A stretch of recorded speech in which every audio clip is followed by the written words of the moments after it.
selles videoklipis ma mõtlesin, et ma teen siis kokkuvõtte mingil määral, tabeli ja vaatame üle veel mingid mugavused ja asjad, mis on minu jaoks olulised, kui ma autot valin või olen seni valinud. Okei, aga nii, mida mina nagu pean auto puhul oluliseks on see, et kas saab sellest magada. Peaks proovima, kas siin saab pikutada. Sa oled 2 meetrit. Ei ole. Sa võid ise seda pikutamist teha varem. On kahel kanga, ma ei saa, aga... Aga ma lähen proovin istet alla lasta. Iste käis päris... Siin ei saa nagu pikali lasta. Siin on see, et ta nagu läheb, siin ei lähe sujuvalt üle. Ehk siis pikali saa siin visata niimoodi. Mis veel oleks variant? See on nagu toolid lükata nii kaugele, kui saab ja lasta siis pikali. Seda varianti proovin, kui mugav see. Läheme nii taha, kui saab. Rohkem saagi. Aga minu iste on taga.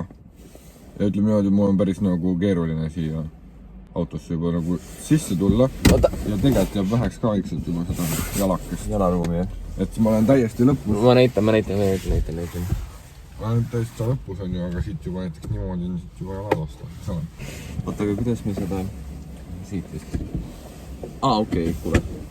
Ei, aga see läheb päris alla. No ma ööd ikka ära ei magaks ja võtast siit. Okei, see on variant. Sirgeks saab visata, aga selles suhtes ikkagi üsna ebamugav uni võib olla. Magamispunktide poolest. 14 krossanti 27-st. Okei, veel vähem tegelikult 6. See kindlussüsteem. Ruumi on vähe, oleme nüüd ausad. Mitu paketti sellel peal on, võtta? Okei. Et kas need istmed liiguvad nagu küllaltki niimoodi, nagu liiguvad 2000 algused autod, võtta. Et see ei ole väga nutikas lahendus, et muidu on ikka elektri sees ja edasi-tagasi niimoodi üles alla. Äkki on variatsioonid. Aga palju sul ruumi on, kui sa taha lased? Vaata, meil on mõõdulind kaasas. Ma tean oma pikkust, ma ei tea, miks me mõõdame seda, aga... Pea kohal on, mis ta on, 172. Kuule, nalja teete, ma olen sott 90, siin ei ole küsimus selle üle, aga sott 93 osa ütles tead isegi proonuarst mulle. Selline on see kang, niimoodi on reverse, niimoodi on drive, park on siin. See, et kui juhtub õnnetus, vajutate seda, siis tõotab nagu aeg tagasi vaata. Undo selle õnnetuse. Siin on tabel, väga lihtne. Nissan Leafiga on tegevust. Mugavus, kütus, lõbu, magamine ja lisavarustus. Nissan Leafi puhul siis minu jaoks mugavus. Selle all ma siis mõtlen autos roolimist ja kõike seda oli üsna hea. Kui ma võrdlen teda miniga, siis ta on isegi sutsu parem. Minu enda miniga siis. Ma ütleks, et ta on kuskil... Ütleme, et ta on üle keskmise, kui teeme, et keskmine joon on siin. Ta on üle keskmise. Kütusekulu on väga hea, sellepärast, et muurisin, et 100 kilomeetri kohta läheb umbes 2 euri elektrit. Nii et ma ei oskaks paremat ette kujutada, see on väga vähe. Ütleme, et kui mul minil on siin, siis see on täiesti uskumatu, see on väga vähe. Lõbu, nimelt me proovisime siis ikkagi kiirendust ka ja kõike seda, see on ikkagi väga mõnus. Ma ütleks, et see on ka üle keskmise. See on väga hea kiirendusega auto, ma ei oleks arvanud, et ta nii hea on. Magamine, võt sellega on juba probleem, sellepärast, et saab ainult istuda esiistmetel. Nii et ma paneksin magamise ikkagi, no ta on ikka üsna kehv. Esiistmel magamine, kõike seda teinud teavad, et see on üsna kehv.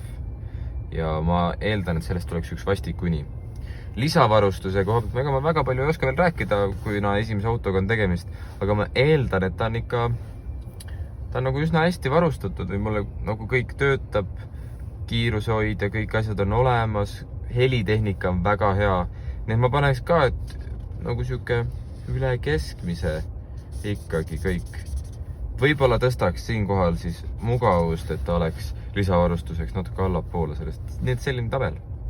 Kokkuvõtteks, mis ma siis oskan öelda, ma olen oma esimesed elektriautoga sõitmisest siis ma olen väga üllatunud, see mul väga meeldib. Esiteks mulle meeldib see e-pedaal, see on tohutult mugav, see, et sa nagu annad gaasi, sõidab edasi, kui seda kergendad, jääb kohe aeglasemaks. Muidugi see on pull, et kui sa auto tööle paned, siis häält ei tee. Ma võin korraks panna kinni masina ja ma panen käima.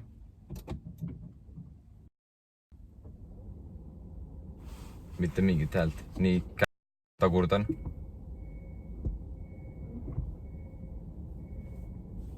vaikus , et see on nagu uskumatu asi . esimene kord oligi see , et ma ei saanud aru , et kas ta nüüd töötab või mitte või... No ma olen harjunud selle põriseva mootori , aga üleüldiselt mul on nagu siuke tunne , et mul on väga raske minna tagasi praegu mini peale .